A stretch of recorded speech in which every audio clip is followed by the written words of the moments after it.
guys, and welcome to Katie Cooked What. So for this video, I'm going to be making some pumpkin seed dark chocolate bark.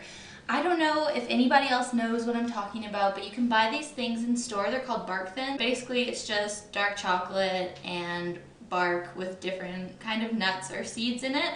And I recently tried the pumpkin seed one and I really liked it, but they're kind of expensive for what they are, and I just thought these are probably really easy to make at home and maybe other people would be interested too. So I don't think it's going to be a very long video whatsoever, but there's nothing wrong with that. Easy recipes are great. So when I say simple, easy recipe, I truly mean it today.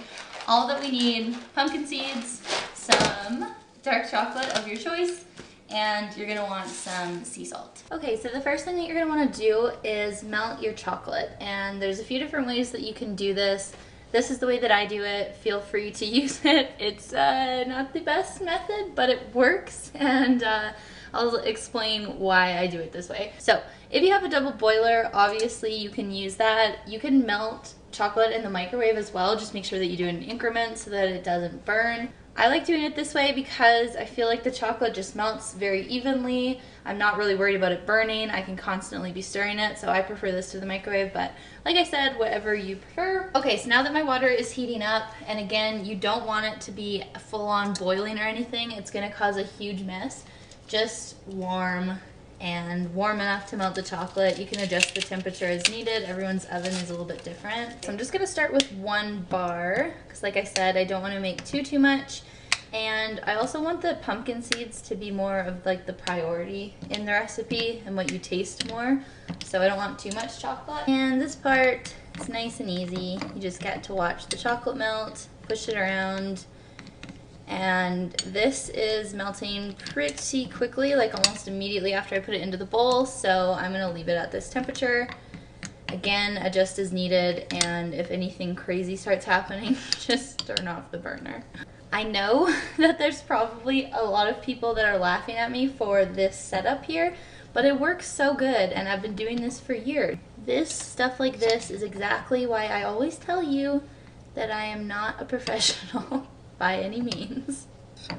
And if I can figure out a way to do it, then I guarantee you can too. So as you can see, it is very slowly melting down. That is one thing I wanted to mention. You might be kind of impatient, but melting chocolate is a slower process and you want to make sure you don't burn it. So it just might take some time. Don't rush it. And I'm gonna go ahead and add another bar too, because I don't think one will be quite enough. So if you are following along at home, this is now 200 grams of dark chocolate. And something really great about this recipe is that you can just mix the ingredients right in here. So I already have my chocolate melted, obviously, so I'm just gonna grab my pumpkin seeds. Thinking I'll do about 1 cup, but I'm gonna start with half and mix it in and see. The nice thing about making bark is that you can really customize it to your own preferences. So like if you want a lot of seeds in there, you can do more obviously, or less. And it's also so versatile because it's just melted chocolate. So I mean, you could do anything. You can do almonds, pretzels, candy cane pieces, peanuts, marshmallows, like endless possibilities. Okay, I added an extra half a cup and I'm liking the consistency. Looks like it's very nutty and that's what I was wanting. So now I'm just gonna go ahead and spread it out onto the parchment paper.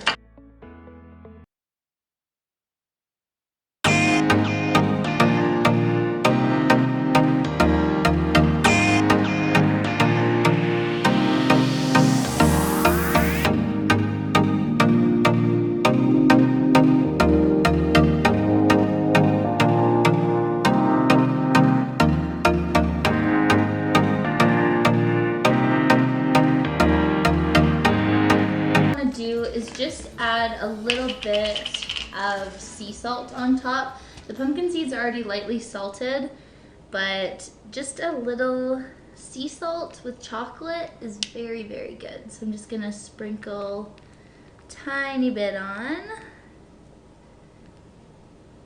Also, sea salt goes a long way, so if you're making this at home, like the tiniest pinch. You don't need to go too crazy with it.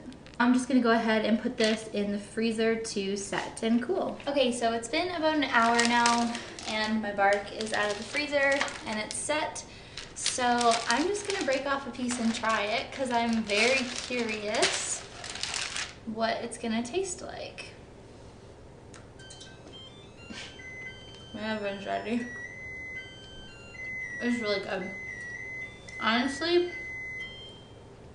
this tastes exactly like the bark thins, so I'm very happy that it was really easy to make, just like I thought, because now I'm gonna buy them and I can just make them at home, and that's all there is to it. They're really good. All I would do from here with the bark, it's just in all one big slab right now, so you're just gonna wanna break it up into pieces however big. Usually bark works just by like snapping it off, and the pieces are always sort of different sizes. So that's what I'm gonna go ahead and do now. But that is it for today's video. Thank you so much for watching. Let me know if you try this or if you have another good idea. I feel like there's so many possibilities with bark, so I would love to hear some new suggestions and everything. But thank you so much for watching, and I will see you in my next video. Bye.